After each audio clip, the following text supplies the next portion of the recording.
பெரும்பாலும் உங்களிடம் medical insurance policy நான் வச்சிருக்கிறேன், டாக்டர் என்ன காப்பாற்றிடுவார். இது சரியான எண்ணம் தானா? இறைவனுக்கு பொருத்தமான எண்ணம் தானா? உங்களை பாதுகாப்பவன் உங்களை படைத்தவனா, அல்லது உங்களை துண்டு துண்டாக வெட்டி கூறு போடுவானே அவன் உங்களை பாதுகாப்பான் என்று நீங்கள் நினைத்துக் கொண்டிருக்கிறீர்கள். எப்படி நீங்கள் அறுவை சிகிச்சைக்கு சம்மதிக்கின்றீர்கள்? உடலில் இருந்து ஒரு பாகம் வெட்டி எடுக்கப்பட்டு விட்டது, நான் சுகமடைந்து விட்டேன் என்று நீங்கள் இருக்கின்றீர்களே. ஒரு தைராய்டு, ஒரு டான்சில்ஸ், ஒரு வயிற்று வலியின் காரணமாக இரைப்பையை வெட்டி விடுவது, குடலில் ஒரு புண் காரணமாக குடலை வெட்டி விடுவது, சுகமாக்கி விட்டேன், பிறகு வளர்ந்து விட்டது, பரவி விட்டது, இனி ஒன்றும் செய்ய முடியாது. ஒவ்வொரு ஆபரேஷனிலும் உங்களுடைய தீமைகள், உங்களுடைய உடற்கூறுகளில் ஏற்படக்கூடிய கேடுகள் உடல் எங்கும் பரவிவிட்டது என்பதை நீங்கள் அறிய வேண்டும். கேன்சர் மட்டும் கிடையாது, புற்றுநோயின் மீது நீங்கள் கத்தியை வைத்த பிறகு அது பரவிவிடும்.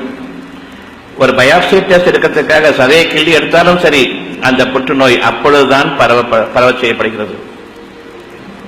எனவே நீங்கள் அறிய வேண்டும், ஒரு வியாதி உடலில் ஏற்பட்டால் அது உடல் மொத்தத்தையும் பாதிக்கிறது. ஒரு சிறு கொப்பளம் இன்று என்னுடைய விரல் நுனியில் ஏற்பட்டுவிட்டால், உடலினுடைய கடைசி பகுதியில் விரல் நுனியில் ஏற்பட்டுவிட்டால் அது இருதயத்தை பாதிக்கிறது. இருதய இயக்கம், அதனுடைய இரத்த ஓட்டமும் உயிரோட்டமும் தலை முதல் கால் வரை உடல் எங்கும் வியாபிக்கிறது. ஒரு சிறு வியாதி உடல் மொத்தத்தையும் பாதிக்கிறது என்பதை நீங்கள் அறிய வேண்டும். எனவே இந்த விரலை வெட்டிவிட்டால் சரியாகிவிடும், ஒருபோதும் இல்லை. பொறுமை என்ற ஒன்று இல்லை. படிப்படியாக உங்களுடைய கஷ்டங்கள் அதிகமாகிக் கொண்டிருக்கின்றன. மனிதனை நம்பக்கூடாது, சுகமடைய வேண்டும் என்ற ஒன்று போய் உங்களுடைய உறுப்புகளை நீக்கிவிட்டால் நீங்கள் அதிலிருந்து விடுதலை பெற்று விடலாமே என்று கூறக்கூடிய ஷைத்தானை நீங்கள் பின்பற்றினீர்கள். அறுவை சிகிச்சை என்பது உங்களுக்கு நிரந்தர தீர்வு என்று இன்றும் நீங்கள் எண்ணிக்கொண்டிருக்கின்றீர்கள். ஆமாவா இல்லையா? சொந்த புத்தி, அழகான உணர்வுகள், நியாயமான தீர்வுகள் எதுவுமே நமக்கு இல்லை. ஒரு பிரச்சனை இருக்கிறது, வெட்டிட்டா சரியா போயிடுச்சு நினைக்கிறீங்களா இல்லையா? அப்போ அந்த உறுப்பு வச்சது எதுக்காக, படைக்கப்பட்டது எதுக்காக? உங்களை அறியாத ஒரு நன்மைகள் அதிலிருந்து இருக்கின்றன. வீணுக்காக எந்த ஒன்றும் படைக்கப்படவில்லை. இந்த ஒரு சுகம் உங்களுக்கு வேண்டும், மனதின் சுகம் என்னவென்றால், இறைவன் எந்த ஒரு அமைப்பையும் என்னுடைய உடலில் வீணுக்காக படைக்கவில்லை.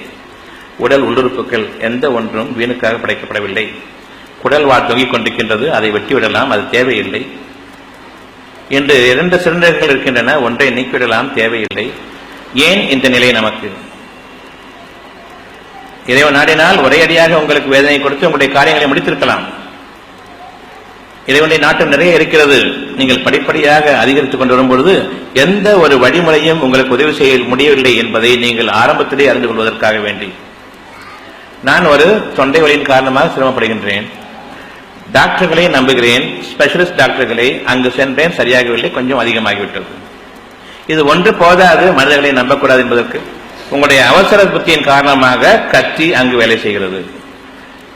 அவசரக்காரனுக்கு புத்தி மட்டு, புத்தி கெட்டவன் கத்தி எடுப்பான்.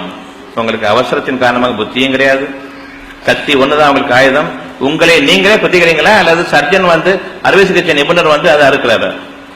நீங்க இன்வைட் பண்றீங்களா, அல்லது அவர் கூப்பிட்டு இருக்கிறாரு? இந்த ஒரு சிறு அளவு கூட நான் யோசிக்க முடியவில்லை. ஊரெல்லாம் கொட்டிக்கொண்டு அதை ஒரு வைத்தியம் என்று எண்ணிக்கொண்டு, உங்களுக்கு ஒரு சிறுநீரகம் போதும், இறைவன் ஒரு மடையன், 2 சிறுநீரகங்கள் தேவையில்லாமல் படைத்து விட்டான் என்று கூறக்கூடிய இந்த மனிதர்களை நீங்கள் பின்பற்றுவீர்களானால், உங்களுடைய இருதயத்தில் 2 இறைவன் படைத்தான், ஒன்றை கூட இவர்கள் பாதுகாக்க முடியாது. ஏன்? அறுவை சிகிச்சையை போன்ற ஒரு புத்தி கெட்ட மருத்துவம் கிடையாது, அறிவு கெட்ட மருத்துவம் கிடையாது.